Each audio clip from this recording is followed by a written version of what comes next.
Kaya kasukdulan ng kabastusan pag ang isang tao hindi papahalagahan yung ginawa ni Kristo. Kasukdulan. Why? Kasi He gave everything.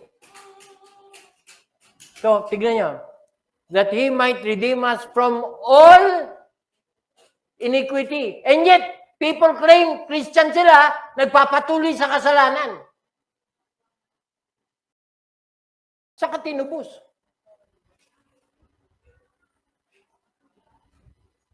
Para mapasa atin ang kaligtasan, kailangan tayong tubusin sa ating kasalanan. At para tayo matubos, kailangan tayo mapatawad sa ating mga kasalanan. Tanong! Tayo ba'y napatawad na? Kasi kung hanggang ngayon naglulublob ka sa kasalanan, saka pinatawad. Kaya unang-unang paraan ng pagpapakita ng pagpapahalaga sa kaligtasang natanggap natin ay yung pagsunod sa Diyos. Obeyed from the heart. Tignan niyo. Ano yung binigay niya? Sarili niya. Para tayo ay tubusin at tayo ay linisin. Ayun, the word purify. Kaya kung hanggang ngayon namumuhay tayo, naglulublob tayo sa kasalanan, saan ka lininis? Hello? To purify unto himself a peculiar people. Alam nyo, I like the word peculiar because the word peculiar is unique. Hindi siya ordinaryo. The word peculiar, ibig sabihin yan, there is something different with you. Hindi ka bargain sa palengke. Hindi. Kumbaga sa bilihin, nasa istante ka at yung istante nakalak. Na pagka titignan mo yung produkto, kailangan mo nang kunin yung susi at minsan, 2 o 3 yung susi. Pag ilinabas ka, nakabantay yung CCTV sa'yo. Why? Kasi yung tinitignan mo, may halaga. Ganon tayo sa Diyos.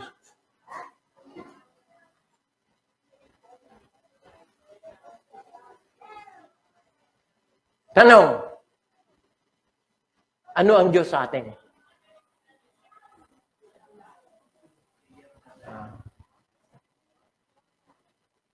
Ano? Kaya yung word na ginamit nung last Sunday, kung naalala nyo yung the word lapastangan, wow. Yung hindi paggalang sa Diyos, yung hindi pagsunod sa Diyos ay paglapastangan sa Diyos.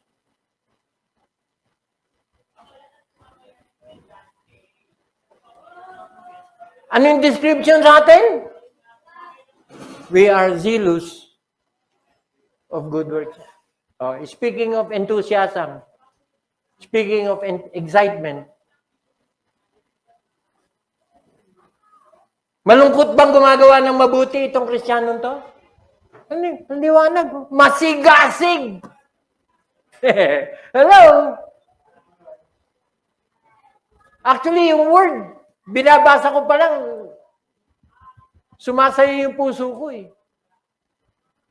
Why? Kasi every time I think about serving the Lord, it excites my heart. Magpipits ako sa linggo, excited ako. Hindi na ako makatulog doon sa preaching ko. Minsan nakahiga na ako, nagpapahinga na ako, bigla akong babangon, gigising ako kasi may susulat ako, karagdagan doon sa verse ko. Kasi habang minemeditate ko yung preaching ko, pag dinaanan ko yung mga punto ko, may idadagdag ng verse ang Lord. Kung saan galing, sa mga previous kong pag-aaral. Hindi naman biglang subulpot lang, hindi. May pinapaalala ang Lord. Sensitive ako sa ganun.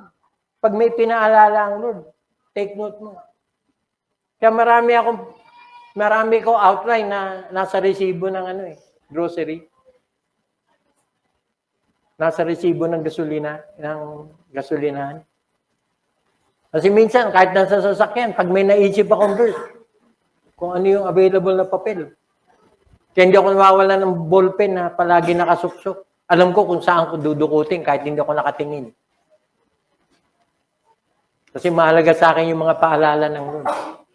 Why? Kasi excited akong i-preach yung kanyang salita.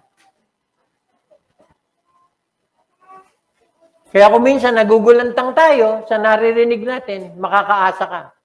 Triplein mo, nagulantang din ako. Hello? Kasi kung di ka magulantang, iba ka na talaga. Iba ka na talaga. Ito lang masasabi ko. Baka hindi ka kasama. Kasi iba ka. Hello? Opportunity. As we have the opportunity, let us do good. Yung sunod na verse, Ina. Sunod na verse. Verse 15. Tignan niyo kung bakit ako excited, kung bakit ako zealous, kung bakit ako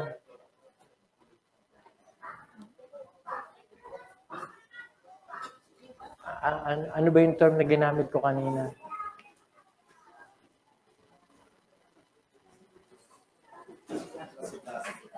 Ano na? Masigasig. Bakit? Ayun, verse 15. These things speak. Kanino sinabi ni Paul yan?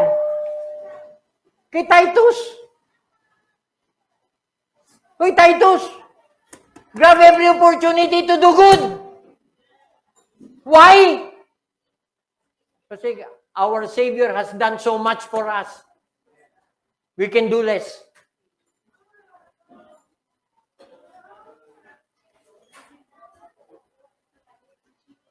Maraming ginawa para sa'yo. Wala kang gagawin man lang kahit papano.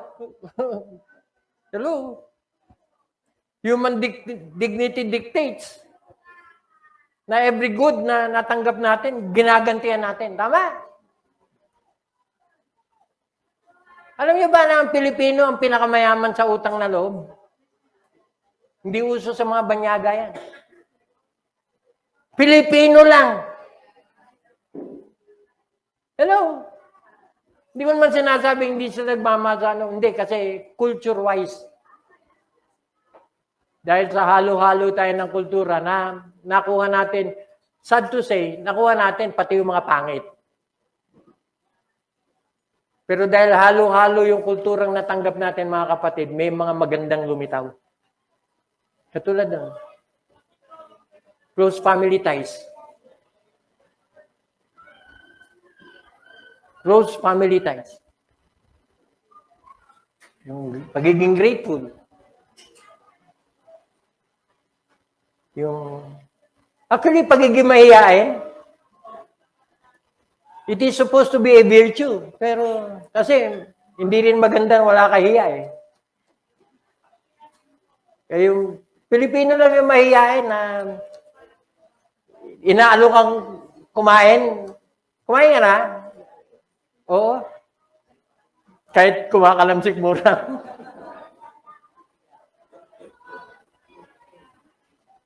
Sa States, kung hindi ka kasahog sa tanghalian, hindi ka invited.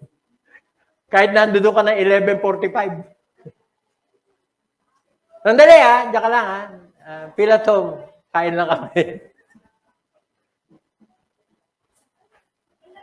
Ano sinasabi ko?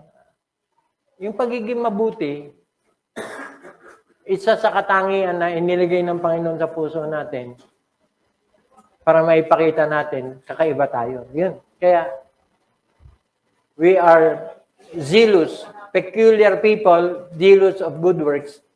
Verse 15, these things you speak and exhort. Ipangaral mo. At Titus, huwag ka mahiya. Ipangaral mo. Pansinin nyo, exhort, and rebuke. Ano sa Tagalog yun? Gamitin mo ang iyong kapangyarihan sa pagpapalakas sa loob, exhort, sa pagsaway.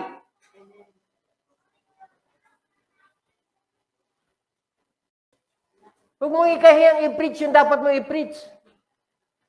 Regardless, kahit masaktan pa. Sawayin mo. Mali yung ginagawa, sawayin mo. May pinakitang di maganda, sawayin mo. Why? Kasi open rebuke is better than secret love.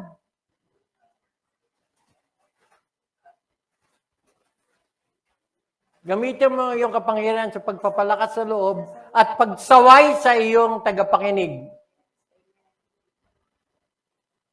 O, ito. Huwag mong hayaang hamakin kanino man.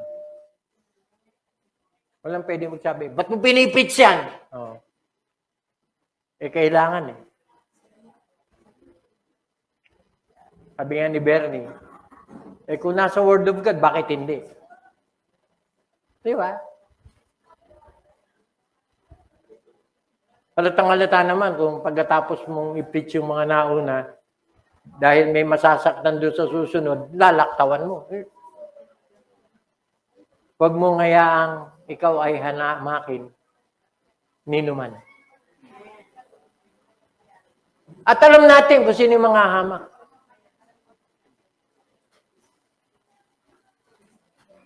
Ako, pag may mga hamak, hindi ko tinitignan yung tao. Ang tinitignan ko yung source.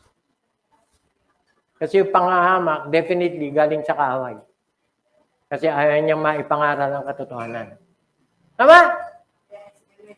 Kasi ito, sa totoo lang ha, masaktan yung dapat masaktan sa pangangaral. Pero kapatid, kung yung tatanggapin yung narinig mo, ikabubuti mo yung sa buhay. Hindi mo ikasasama. Hindi bubukol yan. In fact, parang ang bukol yan na hinilot mo para madurog. Hello?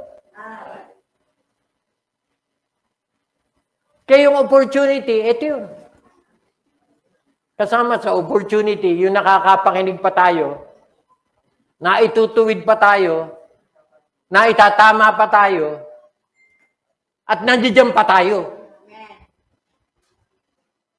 Huwag mo hintayin, wala na tayo. Hello? Kaya ako nag-check ako ng attendance eh. Nag-check ako. Nagtatanong ako, nasan kayo? Dati nangingimi pa ako magtanong, hindi na. Nasan kayo? Basta sorry, puyat kami kagabi. Mga gano'n. At least may paliwanag. Pero concern ako, ba't wala sila? Why? Kasi konti na yung panahon. Tama? Hello? This is my challenge. Of course, kung malayo kayo, hindi nyo kailangan pumunta rito kasi may malapit eh. Pero may nagsabi sa akin, Pastor, mas gusto ko pa rin dito eh. O di okay, welcome ka naman. Kaya lang, tinatanggal ko yung dahilan para hindi ka makapagsimba. Kasi isang reason dyan, ang layo kasi. Papunta pa lang, ubos na oras ko. Pero tignan mo, kung sino yung malayo, sila maaga.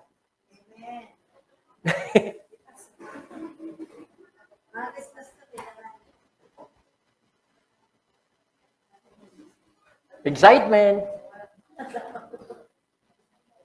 What? Mahirap harapin ang problema pag ang problema ito.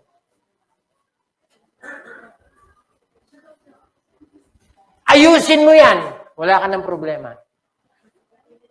Bakit? Kasi problema mo, sarili mo na lang eh.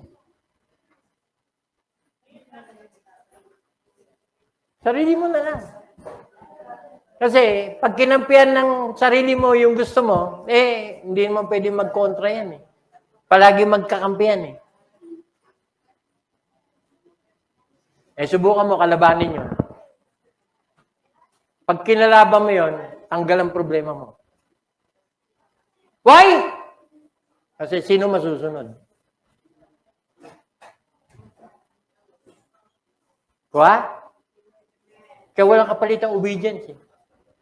Walang kapalit. Kasi pag sumunod ka, tanggal ang problema mo. Eh, sumunod ka pa, galing sa puso, tapos ang problema mo. Di ba? Ba't mo papahirapan sarili mo? Pwede mo naman padaliin, pag-aangin. Paano mo mapapag-aang? Ayusin mo ang puso mo. Kasi alam nyo kung ano ang bumibigat, kaya hirap kang sumunod? Kasi ayaw mo. Ayoko eh, bakit ba? Huwag mo ako pilitin. Diyan ako maligaya eh. O di magpakaligaya ka. Walang sisiya ko, balang araw, maiiwan ka. Bye-bye. Why? Kasi now is the opportunity to make a choice.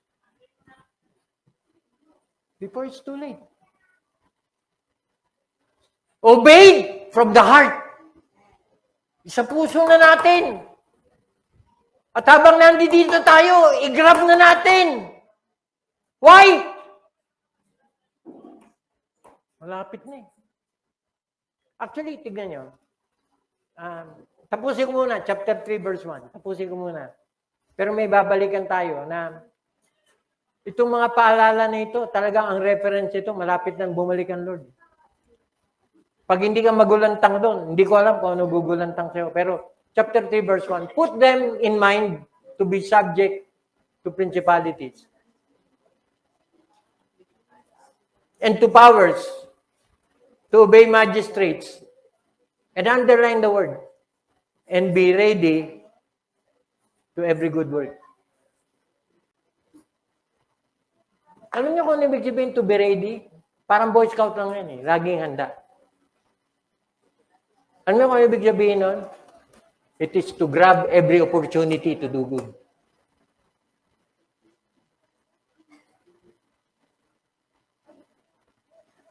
Kaya maging yung pagsunod sa gobyerno, may nagde-declare na, huwag tayong magbigay ng tax natin kasi ninanakaw naman. Hindi, obligasyon natin as Christians. Sundin natin. Kasi pag wala nag-tax, walang kita ang gobyerno. Paano makakapaglingkod ang sangay ng gobyerno? Eh, aminin naman natin, kung may mga ninanakaw man, hindi lahat pwedeng nakawin.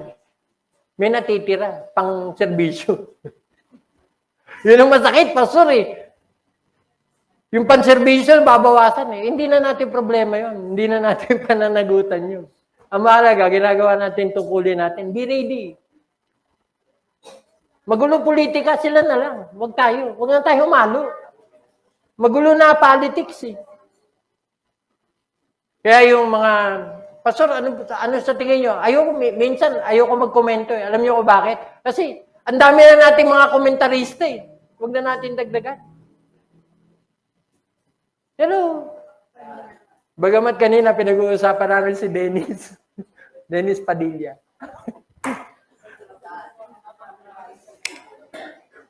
Ay, ano lang naman, light moment namin. Habang nagpapaano kami ng traffic. Ay, tuloy natin mamaya.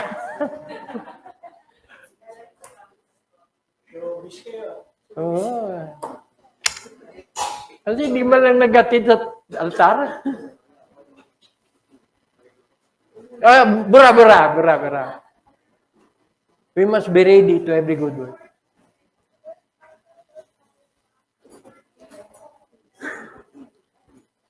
Alam mo, palagi ko, magkakadikit yung involvement and opportunity pagdating sa application.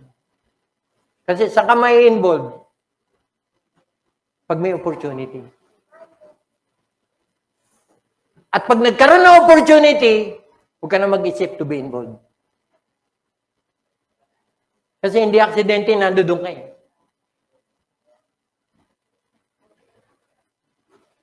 Hello?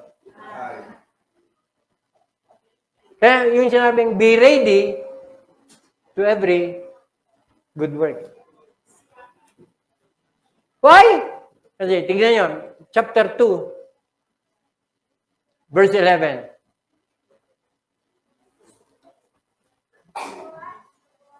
Pinapahalaga mo ba yung kaligtasan mo? Amen. Tanong lang. Does it really matter na save ka? Pinapahalagaan mo? In what way na pinapakita mo yung pagpapahalaga mo? Yan. Mahalaga ba talaga yung kaligtasan mo? Obvious ba? Another tanong yun. Why? Kasi yung iba, lapastangan. Walang pakialam. Basta ligtas ako. Saan banda? Kasi kung ligtas ka, makikita. Hello? Yung good works natin, ang tawag, light, ilaw. Hindi mo pwede itago yun. Magliliwanag yun, maliwanag pa sa sikat ng araw. Look at verse 11, chapter 2. For the grace of God that bringeth salvation has appeared to all men. Nahayag ba? Yung kagandahan loob ng Diyos na nagdudulot ng kaligtasan sa lahat? Nahayag ba? Yes, very obvious. Hindi man lahat tumanggap, pero lahat nakarinig. Tama? Hindi man lahat nag-respond, pero lahat nakaunawa. Uy, si Kristo naparito para magligtas. Kaya, popular si Kristo kahit hindi masyadong kinikilala ng iba. Pero walang hindi nakakakilala kay Kristo, ultimo Muslim. Tama? At dahil sa pagpapayag ng Ebanghelyo, naintindihan ang biyaya ng Diyos.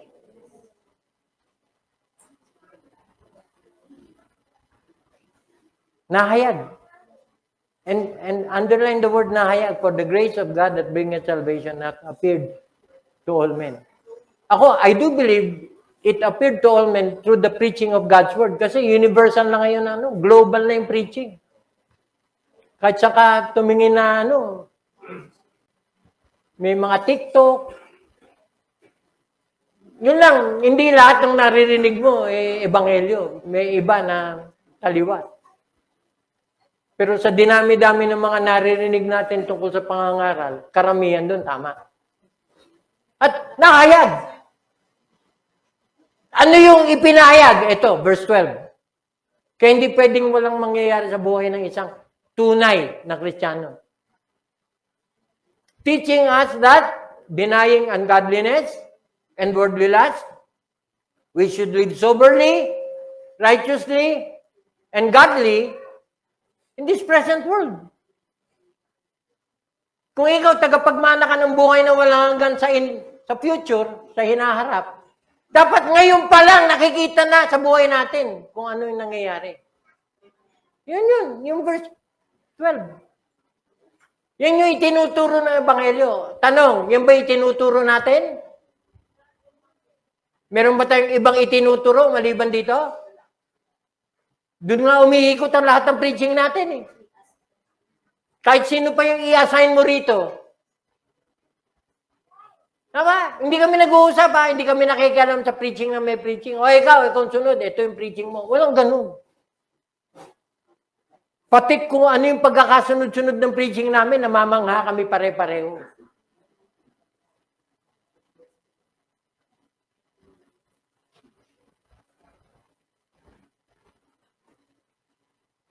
Look at verse 13. Bakit kailangan natin seryosohin yung kaligtasan natin? Why? Verse 13. Kasi malapit na bumalik ang Panginoon. Plain and simple. Pag hindi maintindihan ito, ewan ko kung ano yung makakapagpaintindi sa atin. Looking for that blessed hope and the glorious appearing of the great God and our Savior, Jesus Christ. Yun yung hinihintay natin. Ikaw, ano hinihintay mo?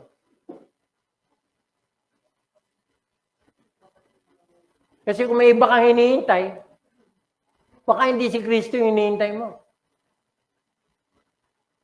May nakausap ako, ikaw, ano gusto mong mangyari sa buhay mo? Habang, kasi pinag-uusapan namin yung mga nagaganap, na ang point ko, paggandaan na natin, malapit na bumalik pa.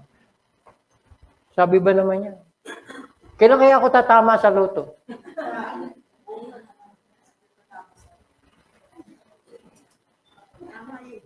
Napabuntong hininga ako, kamuntik na hindi bumalik eh. Kasi nandoon na kami sa climax ng pag-uusap eh. Ang ina-expect ko sasabihin niya, oo, paggandaan na natin.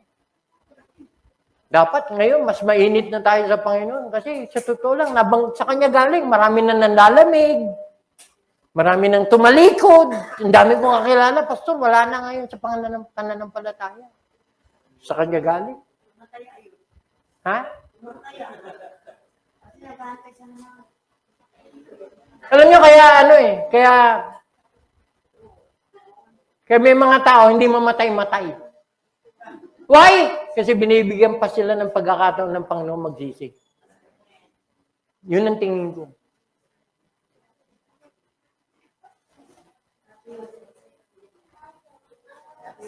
Malapit na. At sa kanyang pagbabalik, huwag niyo kalilimutan, binigay niya yung dapat niya ibigay para tayo maligtas. Verse 14.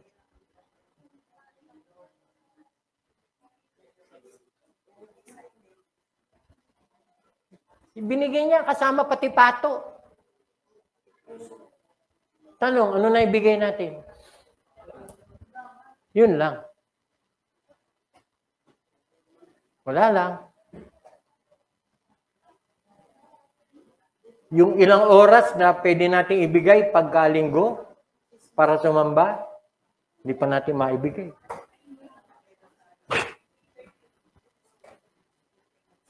Tapos sasabihin natin, Christian ako.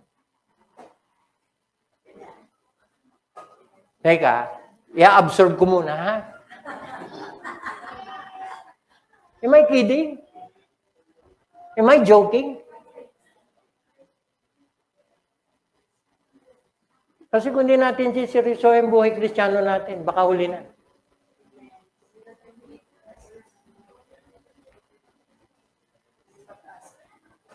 Obeyed from the heart. Huwag na lang muna yung from the heart. Kasi another level yun eh. Yun na lang muna ang obeyed.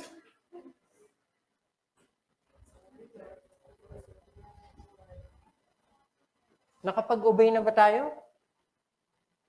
Ano yung pinaka-basic na dapat na gawin natin na ipinagagawa sa atin? Kasalanang pinabibitawan sa atin na hindi mo mabitaw-bitawan. Basic! Nasunod mo ba?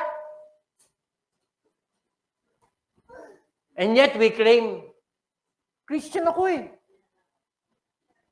Hindi nga, saan banda?